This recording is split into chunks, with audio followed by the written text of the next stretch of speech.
America moves further to the right, and we are at the far left of the American spectrum in that sense.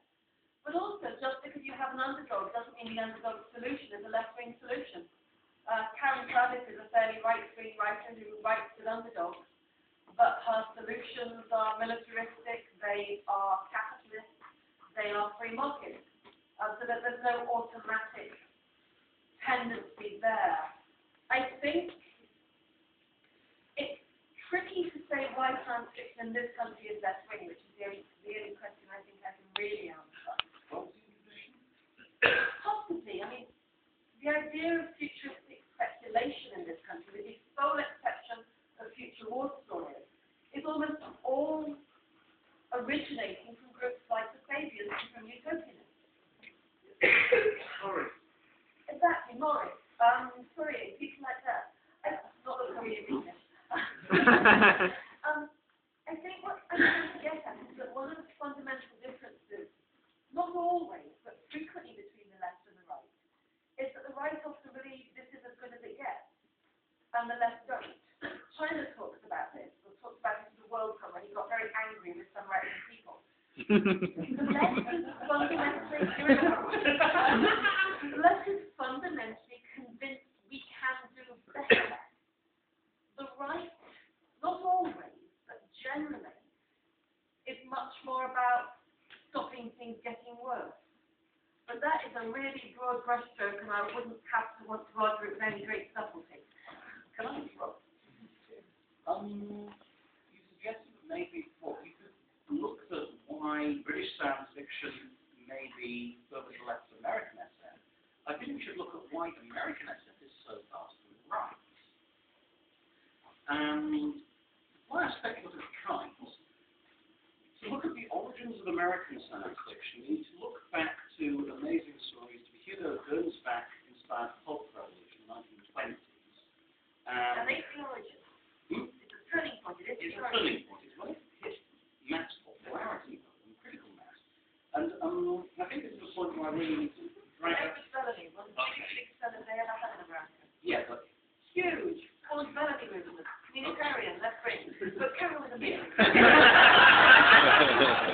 Is 1923-ish, you're looking at midpoint of the growth curve of a political movement at that point, a technocracy movement. And the technocrats were one of a whole bunch of modernist ideologies that was formed in the aftermath of the collapse of the monarchical system in Europe. One of the groups that got its big start around the same time as fascism. Another group that got heavily underway around that time was Leninism and Stalinism. They were sort of on the upslope before then. You can argue Leninism was an early modernist movement. But the idea of the modernist movement is they were all looking at ways of replacing the old conservative monarchical system where everybody knew their place because they were born into it. The big question was, if in a society in which all human beings are equal, then how do we structure it? Now, we know the fascist answer, and we know the Leninist answer, but the technocrat answer is one that we tend to forget. The technocrats were a political movement that probably peaked around 1930. They were very much an American political movement, and it's one that pretty much withered up and blew away with the dust during the Great Depression. But during the 1920s, they mainstreamed. They're mainstream by the 1950s. Yeah, they mainstreamed. But the idea was you should have society run on rational grounds designed by engineers. You could argue it's an update of the Platonic Republic, in which people who know best organize how society should be run. It's a meritocracy. But there's a big element of this running through a lot of the Golden Age SF, the idea that the two-fisted engineer will set everything to rights and knows how things should be run.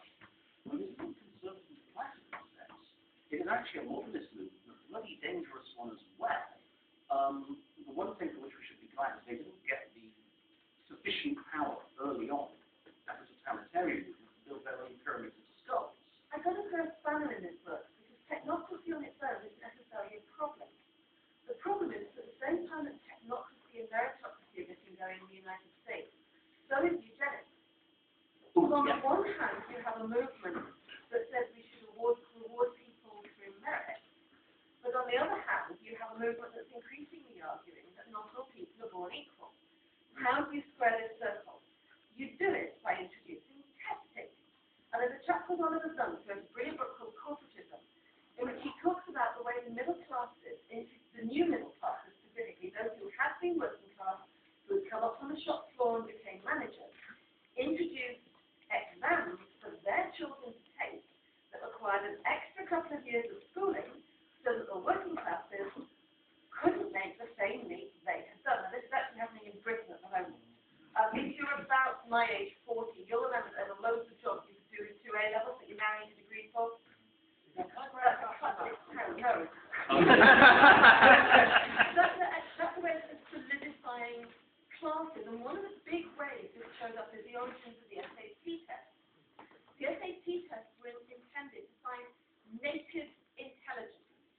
There was an argument that you could distinguish between those who are naturally intelligent and those who are merely well coached. And for quite a long time, the colleges got away with it. Then, is it Stanley Kaplan, Shana? Have I got his name? Kaplan's test? Kaplan's guidebook? Stanley Kaplan, who was unsurprisingly a good Jewish boy from New York, yes, serious intelligence about hard work, started coaching kids in his areas, and they started passing. And there was outrage because Kaplan proved there was no such thing as native intelligence, there was only hard slog. And it's an interesting distinction between us and the Japanese. The Japanese don't believe in stupid children.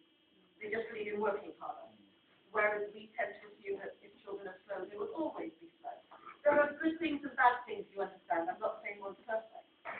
But you get this system of education that's supposed to be meritocratic, that actually believes in something innate, that correlates most with class. And you still see this in the United States. Although some of the newer charter schools, not the first generation, but the second generation, are basically taking Kaplan's lesson and running just destroying this idea that kids from the get-go can't learn is free. So that's a total deviation. Except science fiction got hooked on meritocracy. Now, if I can drag it, kicking the students out of science fiction,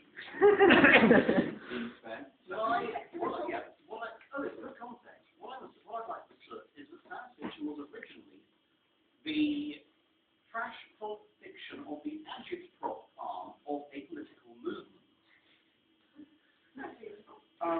In much the same, back then, no TV, cinema programs changed once a week. You'd have your regular three-reeler matinee, lots of radio, but you would have written work as primary entertainment. And in with your agitprop, your propaganda, and all the other stuff in your party newspapers, you would have fiction. Now, I wouldn't say that Gersbach was producing party newspapers along the same level as Goebbels, but it could well have gone that way had the movement become a mass political movement overtly, rather than being assimilated as mainstream. The person who can see this in is Heinlein. Heinlein's Wordsworth's role is the quintessential technocratic argument, despite his call as a consequence of the engineers being people who came up from the shop floor. They are unstable, they have the wrong agendas, and they're not properly American. Inevitably, there's an outside agitation. All the union leaders turns out to suffer from a psychological weakness. But the solution to this, in this case, is that all the new young engineers who we see as 15-year-olds in their little bellboy uniforms, riding little motorcycles, will be properly trained in their undying loyalty to the company. And it's an absolutely perfect example of what Olivia Dunn talks about as companies develop this corporate ethos. And by the 1950s, it's pretty much dominant. If you're a man and you work for a big corporation, you go bowling with your corporation. You live in a town that is dominated by your corporation. And we can see it being satirized mercilessly by Frederick Cole in The Space Merchants, for example. Yeah, you have to be satire. Watching this is weird. Yeah. Anyway, yes. In non-fiction, what they put it right.